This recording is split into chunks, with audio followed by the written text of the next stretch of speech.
This is Andrew for the Chosen Prime with a quick video preview of BadCube's OTS-11 Speedbump, or their take on a Masterpiece style G1 Trailbreaker. This is their biggest Masterpiece style figure yet. He's quite large, and I'll show some comparisons a little bit. He's also the heaviest so far. He's got quite a bit of metal and die cast in him. His entire front of the vehicle here, his chest plate is made out of metal and die cast, as well as parts of his legs, so he's very heavy. He's about 10 ounces, even in this pre-production state.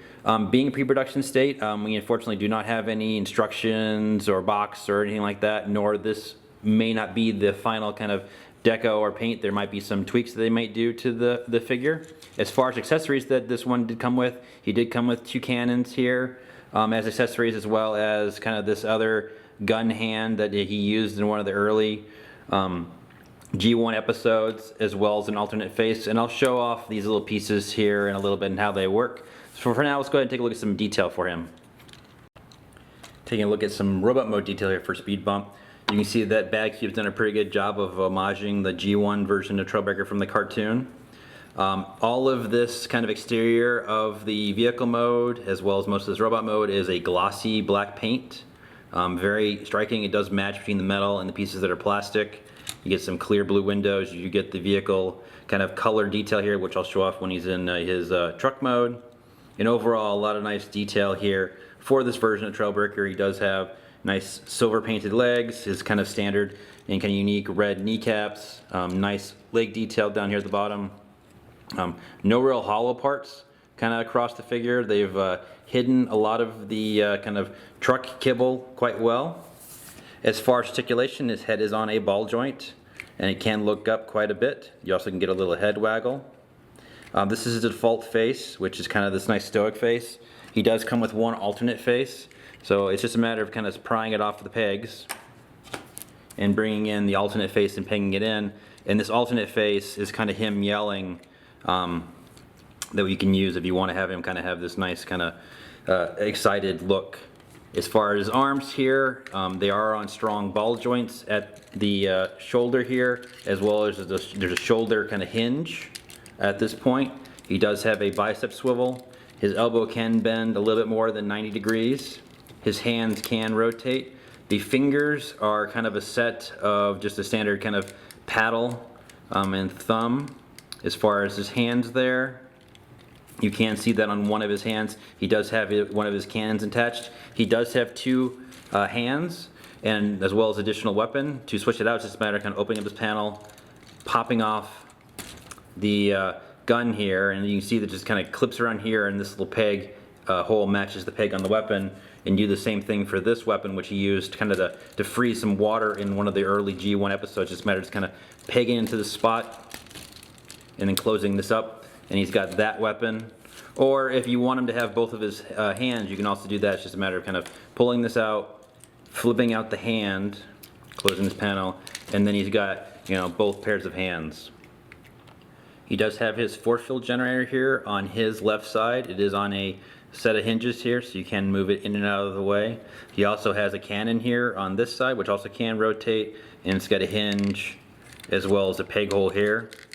And the way that this part actually works, it's a standard gun that he used on his hand, and it just pegs into one of these two holes here that you can kind of mount it a little bit further forward or back. It's kind of personal preference on how you want to kind of mount that additional gun. He does have a waist swivel with full rotation. His legs can hinge back and forward fully, so he's got a lot of motion there. Hinge outwards, as he does have a thigh swivel here at the top. He does have double jointed knees, so he can bend his knee considerably, and I'll show some pose off in a little bit. And you can see here that it's got a nice strong ratchet. As far as the foot, this piece here does have ankle articulation, as well as you can pivot the toe forward on this piece. So you do have a lot of kind of range as far as posing his feet. And it's just a very solid and nice looking version of Trailbreaker here. Some examples of the poses you can get him in are due to his knees being double jointed and having the strong ankle tilt, you can get him to lean forward quite well. Again, with the arms, you do have a lot of options as far as him being able to hold deep poses such as this. His knee plates here are actually on hinges that they can kind of move to kind of hide the knee kind of mechanism if you so choose. So you have options there, and he is built that if you'd like, you can get him to hold a pretty good kneeling pose due to that double jointed knee, as well as just overall you get him to do some nice stoic and kind of strong poses here to have a nice kind of overall lean. He's weighted quite well to kind of hold poses quite securely. If Speedbump here is like other BadCube releases, more than likely the retail release will become packaged in his truck mode, meaning that the default transformation will be from his truck to robot. But it is a fairly complex transformation, not as complex as some of the other previous BadCube figures, but it is fairly complex. And for the sake of kind of having this be more instructional, I'll actually transform him here from his robot mode here to his truck mode. So let's go ahead and take a look at that transformation. So to begin, we first need to remove both of his weapons. So we come to this panel here, lift this open, and unpeg the weapon. And this hand is already essentially ready to go. You can kind of see how the fingers kind of fit out the back here. And they'll need to be kind of sitting that way when we get him back into truck mode. So come to the other hand over here, open this panel up, flip the hand around, make sure that the fingers are kind of outwards, rotate the fist in to the back, and then close this in, and then again make sure that you kind of have room for the fingers to kind of sit like that. This gun back here needs to be removed, and now we come to the back here. This panel, it normally would peg in here, from here to the back of his back, and that'll let us kind of bring this piece loose. We want to fold this outward and fold these little pieces kind of inward to stow for vehicle mode. Come to the arms here. The panel here, it'll unpeg and fold down, and you can see that there are two kind of tabs here and here that match spots on this little panel. We want to make sure that this kind of feeds down, and we want to tab in both of those panels to kind of make the arm kind of flat like that. I'm going to do that on both sides. So again, unpeg this arm, opening this up, and then peg it onto the back of the arm. Come to the backpack back here, and it'll untab. And normally it will sit flat on his back. We want to lift it up and move these panels that originally kind of fed into his sides here. Normally this kind of feeds in sides like this, and you can see how the other halves kind of fit into the back of the canopy here. We want to pull these pieces out and kind of reassemble them as kind of car parts and get the car sides and kind of get them out of the way. So just kind of rotate them on their hinges and kind of get them out of the way. There's these two little kind of panels here that normally peg in to hold in and kind of fill in his waist here. We want to unpeg those on both sides. Come to the arms here, and this actually is a pretty strong kind of peg here. You can kind of see where this arm piece connects to the vehicle. You want to unpeg it and rotate it down on both sides. I want to take the arms here and get them kind of just out of the way for now, so that we can get to these little panels here on the side of the front. And you can see these pieces here, they fold down out of the way. That'll let us, we want to slide the kind of piece here waist forward, untab it, and then this entire kind of front hood here will slide downwards on a hinge here. Take these little flaps, and kind of close them up again for now. Hinge this hood here forward. Come to the wheels. The wheels will rotate 180 and kind of lock into place. And there's the front of the vehicle mode. We want to come to these little kind of locking tabs here. And we want to make sure that they are kind of folded in on themselves like this. And we want to make it so that the kind of overall, this hinge here sits like this, because you need to be able to kind of fit the arms up into the canopy here. Getting the arms underneath the chest is kind of the trickiest part to kind of find out the first time, and definitely difficult since I don't have official instructions. But essentially, we need to kind of feed this piece here up into the canopy, and then the black parts here will be facing downward underneath the part here. If you look at the arms, there's this gray tab here that kind of locks this whole arm in place when it's in robot mode. But what we want to do is we want to untab this piece, kind of freeing up this little panel, and you can see that there's a gap here that you can actually slide the entire arm kind of closer inwards. Come to this little like spinny panel here. You want to make sure that it's laying flat like that. So let's do that on both sides. Go ahead and lift up, slide the arm inwards, and then fold up on this piece. And if we look, there's now a tab here on this gray piece that actually matches this tab hole on the interior here. And there's multiple hinges kind of on the arm here. And what we want to do is feed this piece up into the canopy here. So we take the arm and then try to hinge it into place. And I find it easier to kind of hinge this piece outwards so you have room to kind of fold it in better. And again, match up that gray tab to the torso. And it should, once you all kind of sandwich it together and lock it into place like that, you can see how the arm is supposed to sit underneath the canopy. This is now kind of flush, leaving this tab here, this kind of piece on the ball joint is facing downward, and then again this flap is facing on the underside. So we'll do that again. We'll kind of hinge this further outward to have room to then kind of feed this through and to bend the arm so that it can fit up into the canopy, and then just a matter of tabbing kind of those gray tabs together. And there we've got the front of the vehicle pretty much done. This little piece here will fold down, locking the kind of arms into place. And then for now we'll go ahead and pull out these little pieces again, because eventually they will lock in these parts. We want to hinge these panels kind of further forward as much as possible to kind of get them up and out of the way for now, so we get access to the legs a bit easier. There are panels here on the legs that are actually used to cover. So what we want to do is kind of take this piece here, and you can see that it rotates downwards, kind of opening up a space here. We want to do that on both sides. And again, it just rotates downwards. And that actually lets us now, when we want to get to the end part, the leg will collapse inward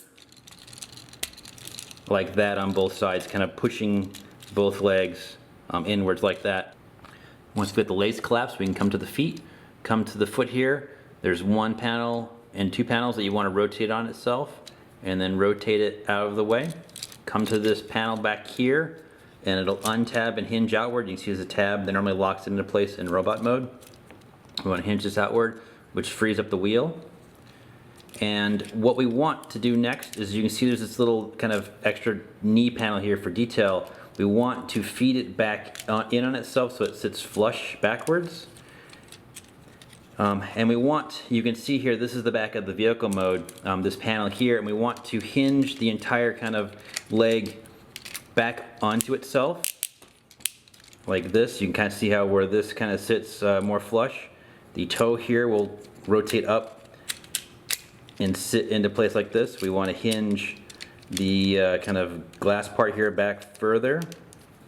There's a tab on the wheel arm here that matches a tab hole on the leg. Want to lock that into place.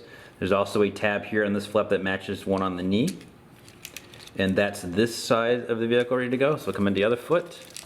Again, fold this panel up twice, rotate it, untab this back panel, rotate the wheel out. This piece, we want to fold it back in on itself. And once more, we want to go ahead and hinge and kind of accordion this entire piece back forward, making sure that the wheel is kind of situated in the right spot. Also on this little back panel here, this little kind of, this hinged piece, you want to make sure that it's kind of open.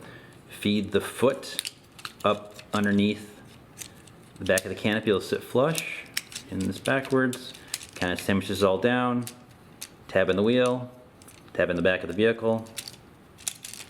Both legs now will come underneath, and there are tabs between the two kind of knee pieces here that'll lock each other together. And we'll relock these wheel portions into place. And now you can see that there's actually tabs here at the canopy that this will situate back and plug in and lock into the canopy. You can see this is where the head is stowed, and what we want to do is make sure that these pieces here are folded such that they will clear the head. So you want to make sure like this, and it'll go ahead and it'll go and collapse down the back. And then there's actually kind of a tab tooth mechanism that we want to make sure that the canopy plugs in and kind of locks around the front of the vehicle here. All that's left are these little side panels, and they have matching kind of tabs throughout. Make sure that again these little flaps here are open, and just double hinge this backwards and just kind of feed it and lock it into place. There are actually tabs that lock it into the back, the vehicle mode. Just make sure it's all secure. And then this little front panel here, it also has a tab that'll lock the panel into place. And we'll come to the other side. Again, make sure that everything's kind of hinged out of the way, and just feed this piece and it'll finally lock everything into place across. And then this, and there is Speedbump in his vehicle mode. So let's go ahead and take a look at some detail for this guy. Taking a closer look here at Speedbump in his truck mode, you can see that it is a good homage of the original G1 figure. It is a Toyota four-wheel drive Hilux camper truck. He does have rubber tires, chromed wheels, chrome bumper. He does have that glossy paint kind of throughout. You can see the clear windows, nice bits of yellow and orange detail that match the original figure. And overall, not a whole lot of kind of gaps or panels that you can really visibly see. Very clean underside. You can see how most of it all pegs together. Very secure, very clean. These little mirrors here are actually rubber, so that they can kind of move out of the way, they won't break not easily, and he does roll very well. Just a really nice looking version of Trailbreaker here, and just an excellent vehicle mode. Looks kind of dead on to what I would hope a Masterpiece version of Trailbreaker would look like. So let's go ahead and take a look at some comparisons for this guy.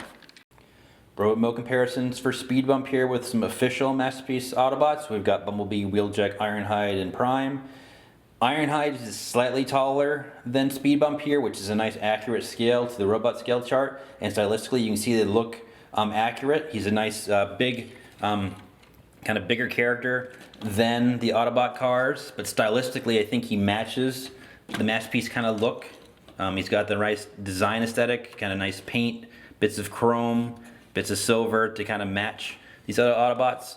And so if you're looking for a nice kind of accurate version of Trailbreaker here, you can see that Speedbump kind of fits that bill quite well.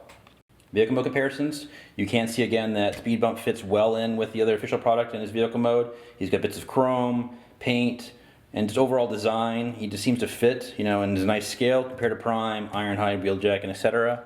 Just stylistically, he works as a great representation of a Masterpiece Trailbreaker. Not a whole lot of gaps in his design, just enough paint and details and kind of overall look to match this official product. And then scale-wise, he also just works. And so you really can't go wrong if you wanted to add Speedbump here to your Masterpiece Autobot collection. Robot mode comparison with some other BadCube Autobots. We can kind of see the full range of what they've kind of done over the past couple years. We've got Cubex Huff, we've got their Brawny, we've got Sunsurge, we've got Wardog. You can see that Speedbump here is obviously taller than all the other bots that they've built so far. He's also the heaviest and kind of got the best overall kind of design engineering. They've made improvements as they've gone along, and kind of we see those kind of improvements here with their version of Trailbreaker. And you can see stylistically he fits with these previous releases and other Autobots.